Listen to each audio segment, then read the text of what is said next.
Hello mga kaibigan, maligayang pagdating sa aking channel. Nakatanggap si Tagbo Buyek Usten ng parangal sa USA. Nakatanggap si Engin Accurate Tagbo Buyek Usten ng parangal sa New York.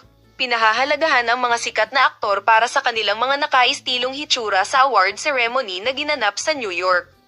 Ang gala night ng Turkish Republic of America, na ginanap sa Cibriani, isa sa mga iconic meeting point ng New York, noong ika-28 ng Oktubre, ay pinarangalan ang mga internasyonal na tagumpay ng industriya ng telebisyon at sinehan ng Turkey. Ang mga bituin sa Hollywood gayon din ang mga Turkish artist at producer ay nagsama-sama sa gabi. Bilang karagdagan sa mga Turkish artist at produksyon, ang mga bituin sa Hollywood ay nagsama-sama rin sa gabi. Napagtatanto ang masining na kooperasyon sa pagitan ng dalawang bansa, ipinakita rin ng gala ang nangunguna na posisyon sa industriya ng telebisyon at sinehan ng Turkey sa internasyonal na arena. Sa gala, binigyan ng mga espesyal na parangal ang tatlong producer na si Sevket at tatlong artist na lumampas sa limitasyon sa kanilang tagumpay.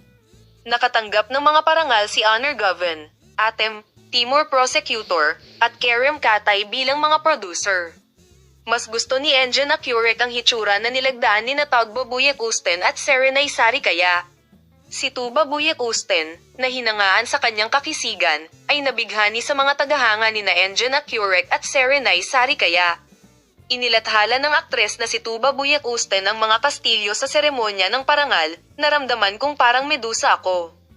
Isang karangalan na maging bahagi ng kagabi, isinulat niya. Patuloy kaming magbibigay sa iyo ng detalyadong impormasyon tungkol sa paksa.